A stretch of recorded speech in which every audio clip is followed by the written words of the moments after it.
Hello, today we're going to be talking about all the things that you should know about Lexapro.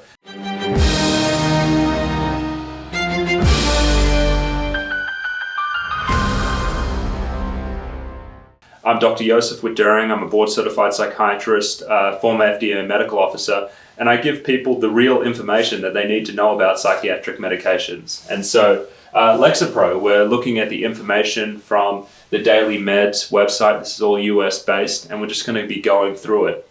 Before I start going through the label and telling you about Lexapro, you need to have first like a big umbrella understanding of what antidepressants do. And it is not fixing a chemical imbalance. It is not fixing an underlying disorder. These are drugs which cause a drug effect, which can be therapeutic for some people and it can be harmful for others. Everything needs to be viewed through that lens. So with that said, let's kind of go through the high points of what you need to know. And so we're looking at the drug label. The first thing that comes out is the boxed warning. And so essentially this says that the drug can make some people worse emotionally, and in some people that has led to suicidal behavior. How does this happen, you might want to know? Well, these are drugs, just like any other kind of a neurological drug, and you can have a paradoxical reaction. Even though this may be making 90% of people have this kind of therapeutic emotional blunting, which is very useful for some people, there's going to be a smaller fraction of people who are going to become more agitated or more numb, and for whatever reasons, it's going to affect them in a negative way that makes them more suicidal. So you want to be watching out for this, especially if you're under age 25. If you're getting worse in any way, you're going to stop the drug. Indications and use. So this is it was studied in major depressive disorder and anxiety. That's typically where you're going to see this drug being used. I'm going to skip over things like the dosage form. You usually start at 5 milligrams. You might start at less if you're younger. It goes all the way up to 20. Contraindication. So this is drugs that you should not take this with. You want to be really careful about taking this with an MAOI. That's not going to be relevant for the majority of people. These were really old antidepressants that really aren't being used anymore. And so your doctor should definitely tell you if you're taking an MAOI. These are older patients typically. Warnings and precautions. Now this is like the most important risks of the drug. This is when your ears should perk up and you should be watching out for these things. So I'm going to kind of hit the high points. We covered the suicidal thoughts and behavior with the boxed warning at the top. And again, one more point I should make there is the risk is higher from a statistical point of view. If you're under age 25, you are more likely than the people on placebo to become suicidal. So really high risk in that population. Does this mean this cannot happen if you're over age 25 or 65 or 70? No, it's just less common in the older populations. Serotonin syndrome. So this is a side effect where you go into a state of autonomic arousal. What does that mean? So that means that you start to sweat a lot, your heart is racing really fast, and you can become confused. And this happens when you take other serotonergic medications. Typically, this can be other antidepressants, but it can also be painkillers, things like tramadol. And so, fentanyl, lithium, St. John's wort, and this is really serious. People die from this. It's super uncommon, but if you start having confusion is the main thing, confusion and sweating and things like that, you're going to be thinking about serotonin syndrome and you're going to stop all of your serotonergic medications. Discontinuation syndrome, the euphemistic discontinuation syndrome. This is the bread and butter of what my practice does. This is withdrawal. These drugs cause physical dependence. They can be held to come off. This doesn't mean it happens in everyone. I've seen people on these drugs for 10, 20 years come off uneventfully over the space of a month. But there is a fraction of people that they're literally doing this for several years and it's completely debilitating. Probably the main thing you want to worry about here is if you get tapered off this medication too fast by your doctor, they will misdiagnose you as having a relapse of your underlying condition. Typically, it's a discontinuation syndrome. You have a lot of anxiety, a lot of depression, you're in withdrawal.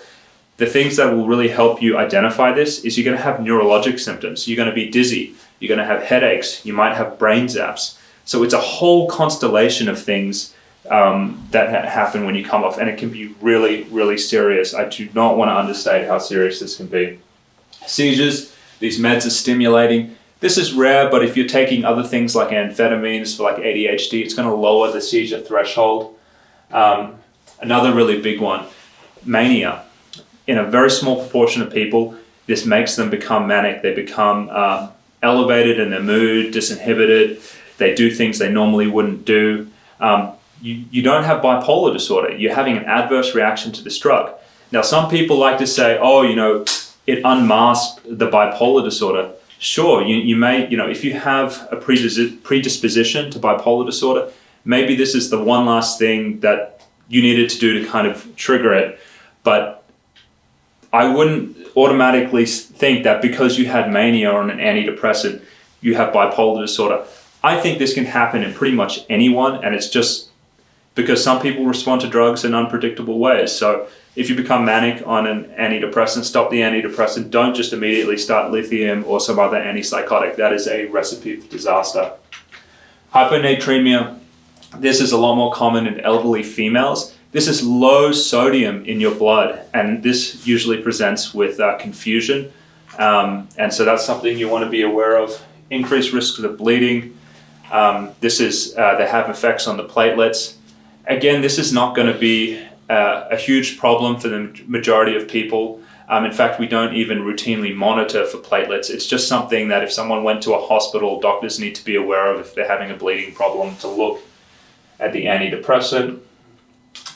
There's other things in here like glaucoma. Again, if you start to have an exacerbation of glaucoma or you develop glaucoma, this is an increased pressure within the eye. You might want to consider that your antidepressant might be making it worse. And sexual dysfunction. Oh my God, this is down here at number 11. This should be at number 2. These medications, they can cause permanent sexual dysfunction in a small proportion of people. We don't know how many that is. And actually, an interesting thing is permanent sexual dysfunction is not actually listed in the FDA labels. The only drug company that has this listed at the moment is, the only region that has this listed at the moment is actually the European, the EMA, the European Union, and that's the second largest drug regulator. Now all of their labels talk about the persistence of sexual dysfunction following antidepressant use. So let me see. I think so. That's all of the warnings and precautions. They're fairly safe in overdose. It's not very common that you can kill yourself by overdosing on these medications.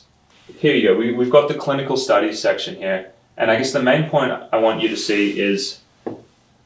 Let me see. Let me get my pen here. I want you to see right here, 8-week placebo-controlled studies. That's the duration of the studies that led to this drug coming onto the market. So yes, in those 8-week studies, it showed on a scale. It's usually, let's see what the scale was. The MADRS. See, they use the MADRS scale. This is a scale of the most common symptoms in depression. They showed that the group on the drug compared to the group on the placebo, they improved more on the symptoms of depression. They did not. This is not saying anything about how they did in their relationships or how they're doing at work or how they're functioning in their life. It's purely symptomatic, and it's for 8 weeks. So, hey Josef, what happens like after 2 years? Are these drugs still more effective than placebo? And the answer to that is we don't know. We don't know anything about what these drugs do kind of long term, because it is just, you can't have a placebo-controlled trial that lasts that long. From my clinical experience, what I see commonly is that people develop a tolerance to this drug, and then it's not really working, and they just end up continuing them really like long term, and it's not really having much of an effect anymore. So that is my overall view on Lexapro. These are the things that you should know before you take this medication. The risks are pretty serious, especially the sexual dysfunction stuff and the inability to stop them for many people. And so I think you should only take this medication if you are having really, really severe depression and anxiety that has not resolved with any of these psychosocial interventions. You're exercising, you're looking at your diet, you've done all of that. If that's not working for you, take the risk. It makes sense. But if not, you should be really careful about this, and you should be careful about taking these medications long term.